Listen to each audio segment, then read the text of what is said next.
नमस्कार दर्शक, आप देख रहे हैं जयगांव मिरर्स। प्रस्तुत है आज के मुख्य समाचार। Rapid headlines news. बंगाल में नहीं थम रहा झड़प का सिलसिला।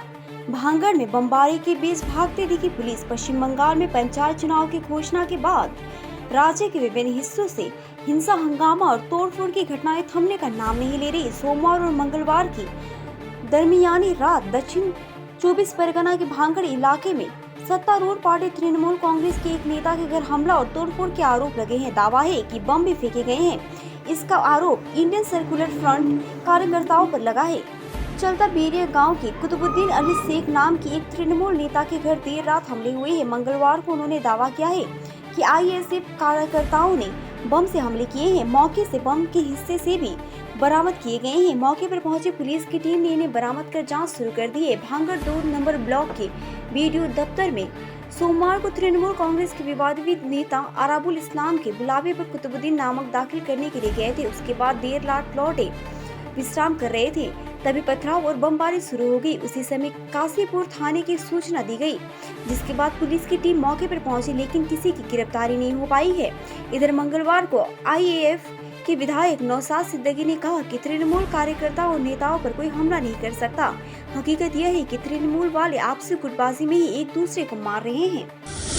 बीजेपीएम के उम्मीदवारों ने महारैली निकाली व कर्शियंग बीडीओ कार्यालय में नामांकन पत्र दाखिल किया। कर्शियंग में एक विशाल रैली लेकर पार्टी अध्यक्ष अनित थापा के नेतृत्व में नया बाजार स्थित टाउन हॉल से चलकर बीडीओ कार्यालय पहुंचे और भारतीय गोरखा प्रजातांत्रिक मोर्चा के उम्मीदवारों ने नामांकन पत्र भरा। पार्टी अध्यक्ष अनित थापा ने कहा, भारतीय गोरखा डेमोक्रेटिक फ्रंट के उम्मीदवार आज से नामांकन फॉर्म भर रहे हैं। चुनाव आते और चले जाते हैं, लेकिन पहाड़ियों को शांतिपूर्ण रखना चाहिए। मैं सभी से अनुरोध करता हूं कि शांति बनी रहे, क्योंकि पहाड़ शांतिपूर्ण है। भारतीय गोरखा डेमोक्रेटिक फ्रंट के उम्मीदवार आज से नामांकन फॉर्म भर रहे हैं। पंचायती व्यवस्था बहुत समय के बाद और बहुत प्रयास के बाद आई है। यह ग्राम पंचायत स्तर पर होने वाला चुनाव है। यह चुनाव हमारे लिए भी एक नया अनुभव है। प्रत्याशी खासे उत्साहित थे। हमें एक ही बूथ से कई उम्मीदवार मिले। मैंने सबको समझाया है। मनरेगा का अनुमोदन रोकने के खिलाफ धरने पर बैठे तृणमूल महिला कांग्रेस। जिला महिला तृणमूल कांग्रेस ने पंचायत चुनाव से पहले केंद्र सरकार के खिलाफ आंदोलन शुरू कर दिया है। वे मंगलवार को समाजपाड़ा मोड़ पर धरने पर शामिल हुए। जलपाईगुड़ी जिले के तृणमूल कांग्रेस महिला संगठन ने केंद्र सरकार पर राज्य को वंचित करने का आरोप लगाया। उनका कहना है कि सामानों की आसमान छूती कीमतों, 100 दिन के काम का बकाया राशि, आवास योजना सहित अन्य मांगों का विरोध किया।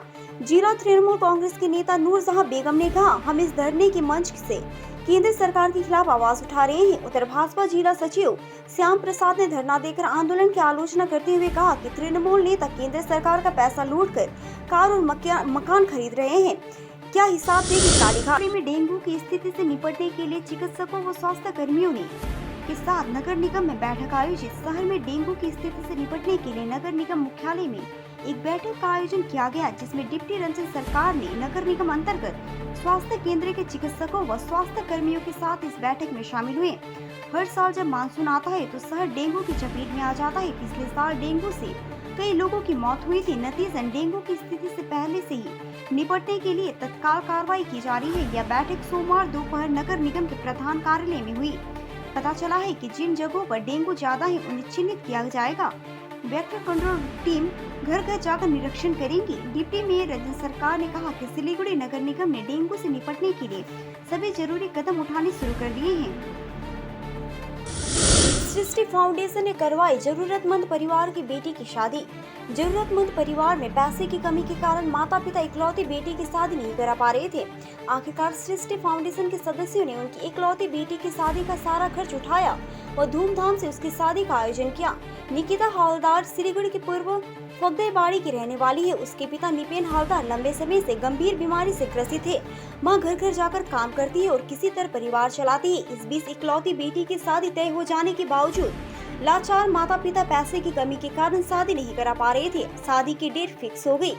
अंत में यह खबर सृष्टि फाउंडेशन के कर्णधार गौतम गोस्वामी तक पहुंची।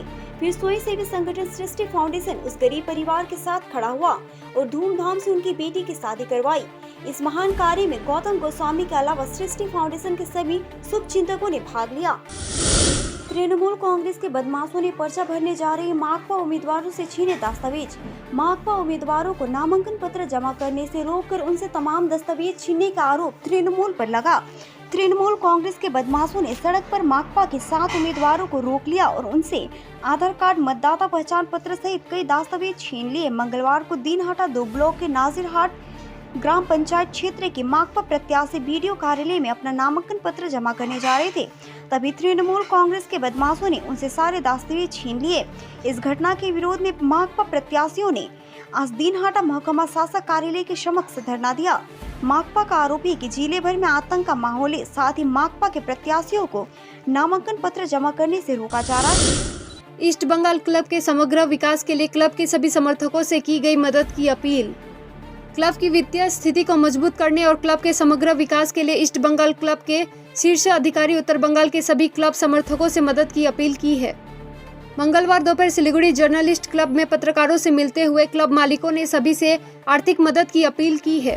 क्लब की कार्यकारिणी समिति के सदस्यों ने पत्रकारों को बताया कि क्लब के ढांचागत विकास और क्लब की वित्तीय स्थिति को मजबूत करने के लिए ये निर्णय लिया गया है कि ईस्ट बंगाल के सभी प्रशंसकों से वित्तीय सहायता मांगी जाएगी। क्राउड फंडिंग से एकत्रित धन से क्लब का ढांचागत विकास किया जाएगा। हाकिमपाड़ा गर्ल्स स्कूल के विकास कार्यों का मेयर ने किया निरीक्षण। सिलीगुड़ी नगर निगम की ओर से हाकिमपाड़ा गर्ल्स स्कूल के विकास कार्य तेजी से चल रहा है। वहां 2 क्लासरूम, स्कूल की मरम्मत और 4 दीवारी निर्माण का काम कराया जा रहा है।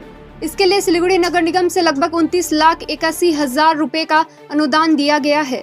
उल्लेखनीय है कि स्कूल की दीवारों सहित पुरानी इमारत की मरम्मत और 4 दीवारी निर्माण करवाया जा रहा है। इस परियोजना के काम का मेयर गौतम देव सहित नगर निगम के अधिकारियों ने आज निरीक्षण किया।